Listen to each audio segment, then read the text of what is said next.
Hello friends, welcome to our channel all exam PYQ। कैसे हैं दोस्तों आप सब? मैं उम्मीद करती हूँ आप सब बहुत अच्छे होंगे और अपनी तैयारी में बेहतरीन ढंग से लगे होंगे। सो दोस्तों, अब तो बहुत सारी वैकेंसी रिलीज़ कर दी गई है। यूपी के बच्चों के लिए बहुत बड़ी खुशखबरी है, खास तौर पे उन बच्चों के लिए जो PCS की तैयारी कर रहे हैं। उनके लिए RO और APS की दोनों की ही एग्ज़ाम के रिगार्डिंग नोटिस आपकी जारी कर दी गई है। यानी कि आपको बता दिया गया है कि जो आपकी APS की जो नोटिफिकेशन है वो आपकी सितंबर के दूसरे वीक में आनी है और RO की अक्टूबर के तीसरे वीक में आनी है। तो कुछ करना नहीं है, सिर्फ पढ़ाई करनी है। तो अब आप सोच रहे होंगे कि ठीक है मैम, पढ़ाई तो करनी है, बट ये जो कन्फ्यूज़न चल रहा है इसका क्या करें। और मैं समझ रही हूँ आपको कन्फ्यूज़न क्या चल रहा होगा गाइस। मैं समझती हूँ आपको प्रीलिम्स का तो APS को लेके बच्चों को ज़्यादा क्लियर है, प्रॉब्लम हो रहा है, क्योंकि RO तो पिछले साल तो नहीं, शायद 2022 में 2021 में कंडक्ट कराया गया था। लेकिन APS क्या है कि अब 2013 में कंडक्ट कराया गया था। तो अब क्या पैटर्न वही रहेगा, सिलेबस क्या रहेगा। प्रीलिम्स तो आप सबको पता है कि GS है और हिंदी है और शायद कुछ निबंध लिखने हैं। सेकंड में आपको पता है स्टेनोग्राफी है, यानी कि शॉर्ट हैंड है। बट मैम जो ये कंप्यूटर है, क्या कंप्यूटर, ये बड़ा परेशान करके रखा हुआ है। कंप्यूटर है, अब एक तो मैम ये 100 नंबर का है। कितने नंबर का है? 100 नंबर का है। बहुत दिमाग खराब कर रहा है। क्यों दिमाग खराब कर रहा है? क्योंकि उसमें मेंशन है, जिन्होंने भी पुराना नोटिस या फिर पुराना सिलेबस देखा होगा 2013 का, उसमें लिखा था प्रैक्टिकल। क्या लिखा था? Computer practical.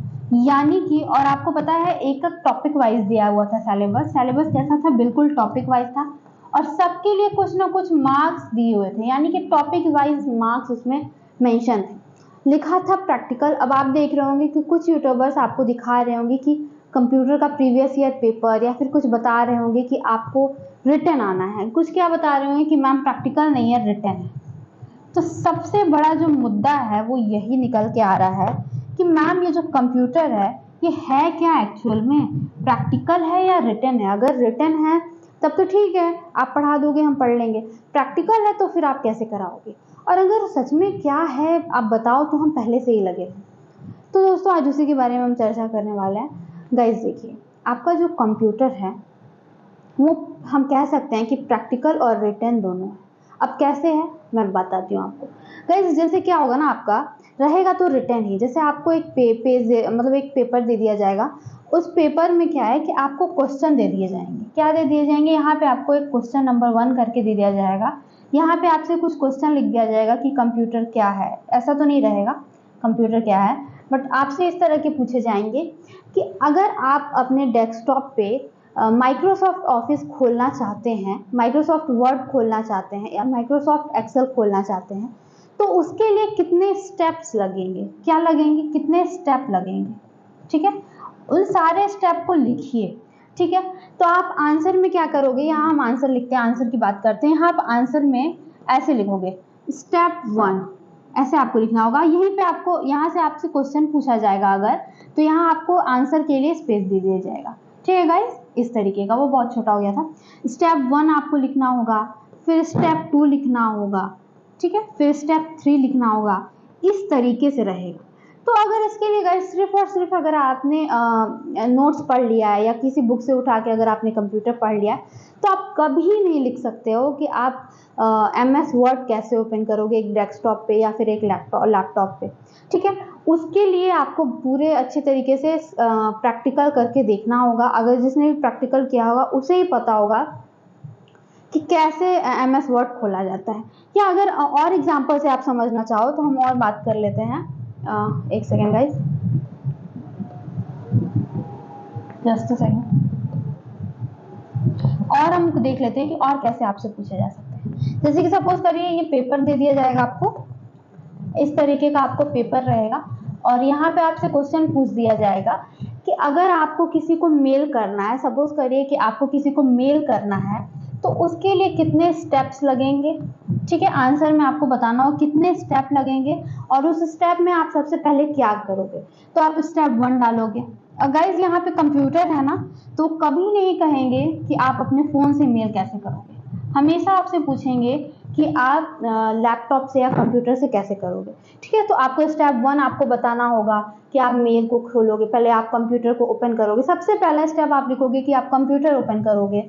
ठीक है, उसके बाद स्टेप नंबर 2 में आप लिखोगे कि आप वहाँ पे मेल को सर्च करोगे। ठीक है, इसके बाद फिर आप थर्ड लिखोगे कि आपको जिनको भेजना है आप उनका मेल आईडी डालोगे। इस तरीके से आपको करना है। तो ये मेल तो मान लो इजी है, एमएस वर्ड थोड़ा सा हार्ड था इसलिए मैंने ये इजी ऑप्शन लिया, क्योंकि मेल सभी लोग अपने फ़ोन से ज़रूर किसी न किसी को किए होंगे या कुछ ना कुछ रिसीव ज़रूर किए होंगे। ठीक है, तो यहाँ पे आपको ना पूरा का पूरा डिटेल बताना होगा कि आप कितने स्टेप्स आपके लगेंगे, कैसे प्रोसेस आप करोगे, किस तरीके से आप उसको एंड करोगे। ठीक है गाइज, यहाँ से क्लियर आपको ये बातें, ये आपको पूरा प्रोसेस बताना होगा वहाँ पे। तो ये अब क्या है गाइस, क्या एक कहने को तो ये रिटर्न है, लेकिन वो ऑब्जेक्टिव टाइप तो है नहीं कि आपसे एक पूछ दिया गया कि ब्लैंक मेल क्या होते हैं या फिर सीसी क्या है मेल में, तो इस तरह का आप 4 ऑप्शन दे दिए जाते हैं और आप टिक कर देते, तो ये तो इजी हो जाता। बट यहाँ पे क्या है कि आपको पूरा प्रोसेस पूछा जा रहा है किसी भी चीज़ का, या अगर पूछ दिया जाएगा कि आपको अगर पावर पॉइंट बनाना है तो आप कैसे बनाओगे, तो पूरा लिखना पड़ेगा। इसका मतलब ये है दोस्तों कि हमें थ्योरी पे तो कवर करना ही होगा, जाहिर सी बात है, थ्योरी पे भी हमें कवर करना है, हमें कुछ भी नहीं छोड़ना है। थ्योरी भी हम कवर करेंगे, हम फंडामेंटल भी करेंगे, एमएस वर्ड भी करेंगे, मेल, इंटरनेट, वेब ब्राउज़र सब कुछ करेंगे। साथ ही मैं आपको प्रैक्टिकल भी करके दिखाऊंगी कि आप कैसे चीज़ों को ओपन करोगे, कैसे अगर माइक्रोसॉफ्ट पे वर्क करना है तो आप कैसे वर्क करोगे। ठीक है, हो सकता है आपसे पूछ दिया जाए कि अगर आपको किसी फाइल को सेव करना है माइक्रोसॉफ्ट वर्ड में तो आप कैसे करोगे, तो वो लिखना पड़ेगा आपको, तो उसके लिए आपको प्रैक्टिकल करके देखना होगा। ठीक है, तो हम पूरा डिटेल में पढ़ेंगे। और एक बहुत अच्छी बात है आप सबके लिए कि हम आपको जो कंप्यूटर प्रैक्टिकल या कंप्यूटर रिटन है, मतलब कंप्यूटर प्रैक्टिकल प्लस रिटन दोनों ही हम आपको बिल्कुल फ्री में प्रोवाइड कराएंगे। और दोस्तों आप किसी भी कोचिंग पे जाएंगे, ऑफलाइन में आप जाएंगे तो वो आपसे ज़रूर कुछ ना कुछ चार्ज करेंगे। बस हम आपसे इतना चाहते हैं कि आप ज़्यादा से ज़्यादा शेयर करिए और लाइक और कमेंट ज़रूर करिए, जिससे हमें एक मोटिवेशन मिलती रहे, ताकि हम आपके लिए हर दिन क्लास प्रोवाइड करा सकें। ठीक है गाइस, हम सब आपके लिए बहुत मेहनत करते हैं और सिर्फ आपसे इतनी उम्मीद करते हैं कि आप हमारी वीडियो को एंड तक देखें और अपने दोस्तों में ज़्यादा से ज़्यादा शेयर करें। ठीक है गाइस, अच्छा अब थोड़ा सा मैं यहाँ पे आपको बता दूँ गाइस कि दिल्ली पुलिस का भी नोटिफिकेशन आ चुका है, तो उसमें भी मैं आपको कंप्यूटर कराऊंगी, उसमें तो रिटन है, तो उसका भी क्लास में लेके आने वाली हूँ। तो जो भी बच्चे दिल्ली पुलिस का भी एग्ज़ाम देने वाले हैं, अब बहुत बच्चे बोलेंगे मैम यहाँ यूपी पीसीएस, हाँ यहाँ पे आप यूपी पीसीएस एपीएस की बात कर रहे हो और तुरंत आप दिल्ली पुलिस कांस्टेबल पे चले गए, ये कैसे? हाँ, कहाँ पीसीएस कहाँ कांस्टेबल? तो दोस्तों यही गलत हो जा रहा है यहीं पे। पहले एक जॉब लेना ज़रूरी है, एक जॉब को श्योर करना ज़रूरी है, क्योंकि आज की भाग दौड़ भरी दुनिया में और आपको पता है कंपटीशन कितना है, इसलिए जहाँ कहीं भी मिले आप जॉब ज़रूर लें। बहुत अच्छी बात है कि आप यूपी पीसीएस की प्रिपरेशन करते हैं, आप कांस्टेबल नहीं बनना चाहते, बहुत अच्छी बात है, लेकिन अगर आप एक जॉब ले लेंगे तो आप सिक्योर हो जाएंगे। इसलिए मैं कहूँगी अगर आप नहीं भी कर रहे हैं तो जो आपके दोस्त कर रहे हैं आप उन्हें एक बार शेयर कर दीजिए और हमारे साथ आप सिर्फ बने रहिए। आप क्या करिएगा ना गाइज, यहाँ पे मैं आपको ना टॉपिक वाइज कराऊंगी, यानी कि यहाँ पे हम थ्योरी पार्ट करेंगे। क्या करेंगे? थ्योरी।